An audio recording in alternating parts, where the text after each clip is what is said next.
Tonight, when you close your eyes, something strange is going to happen to you. You're going to wake up, in the middle of the night, for no reason at all. You'll stare at the ceiling, check your phone, groan, and eventually drift back to sleep, convinced something is wrong with you. But what if nothing is wrong with you? What if waking up in the middle of the night isn't a glitch, but a feature? What if your body is running an ancient program that hasn't been updated in 10,000 years? Here's a question. When do you think humans first started sleeping through the night? Take a guess. Was it 1,000 years ago? 500? 100? The answer is going to surprise you. Anthropologist Jerome Siegel spent years studying 3 of the last remaining hunter-gatherer societies on Earth: the Hadza of Tanzania, the San Bushmen of Namibia, and the Tsimane of Bolivia. These are groups of people whose lives have changed very little over tens of thousands of years, and what he found turned modern sleep science on its head. These people don't sleep through the night. They never did.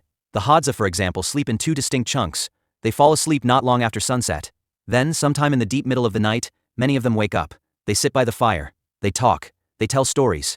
They watch the stars. And then, a few hours later, they sleep again until dawn. And here's the fascinating part. They don't call this insomnia. They don't panic about it. It's just normal. It's what humans do. So why did we stop? Before we answer that, here's a second question.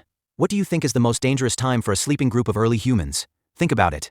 If you're in the open African savanna, surrounded by predators, when is the single worst moment to have everyone unconscious? The middle of the night. Researchers now believe that 2-phase sleep, what historian Roger Ekirch calls segmented sleep, wasn't a flaw in our ancestors. It was a survival mechanism. When the whole group sleeps at different times, someone is always half awake. Someone is always watching.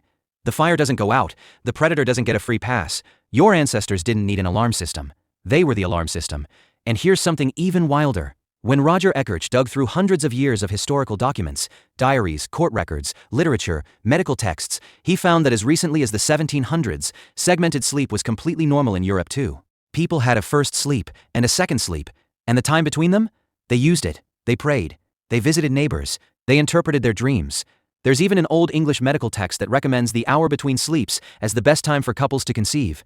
The gap between your 2 sleeps wasn't dead time, it was sacred time. So when did all of this change? When did we start expecting 8 solid unbroken hours in the dark?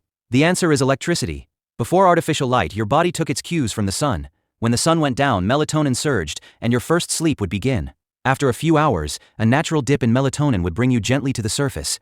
You'd exist in a calm, half-dreaming state, what sleep researchers call a hypnopompic state, before the next wave of melatonin pulled you back under. Then, in the late 1800s, gas lamps and eventually electric lights flooded cities. Suddenly, the night didn't end when the sun set. Suddenly, your brain, which has no way to distinguish artificial light from sunlight, got confused. Your melatonin got suppressed, your internal clock got pushed, and the natural pause in the middle of the night? It got crushed into silence. Now here's the question no one asks. What did we lose? Psychiatrist Thomas Wehr ran a fascinating experiment in the 1990s. He took volunteers and removed all artificial light for a month. Within a few weeks, every single one of them had spontaneously shifted into 2-phase sleep, without anyone telling them to. And in the gap between their first and second sleep, they reported something extraordinary. They described a state of deep, quiet wakefulness. Calm, almost meditative. One participant said it felt like floating.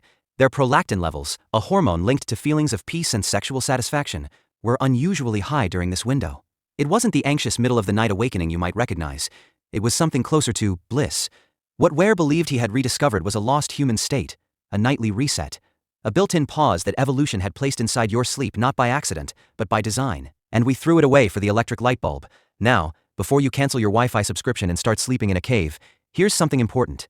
This doesn't mean your modern sleep is broken. Jerome Siegel's research also found that hunter-gatherers only average 6 to 7 hours of sleep per night, not the mythical 8 we're told we need. They don't nap constantly. They don't seem sleep-deprived by any clinical measure. What they have isn't more sleep, it's better calibrated sleep. Which raises one final question. If your body was built for segmented sleep, what's actually happening when you wake up at 3 a.m.? Neuroscientist Matthew Walker, author of Why We Sleep, points out that the anxiety modern people feel during nighttime waking is itself the problem. You wake up naturally, then you check your phone. Blue light floods your retinas, your cortisol spikes, and what should have been a peaceful ancient pause becomes a stressful modern spiral. Your ancestors woke in the dark, watched the fire, and felt calm. You wake in the dark, watch your phone, and feel panic. Same biology, completely different outcome. So tonight, when you wake up in the middle of the night, and you might, consider this. Your brain isn't malfunctioning, it's remembering. It's running a program that kept your species alive for hundreds of thousands of years, long before alarm clocks, sleep apps, and 8-hour expectations existed. You are not broken. You are ancient.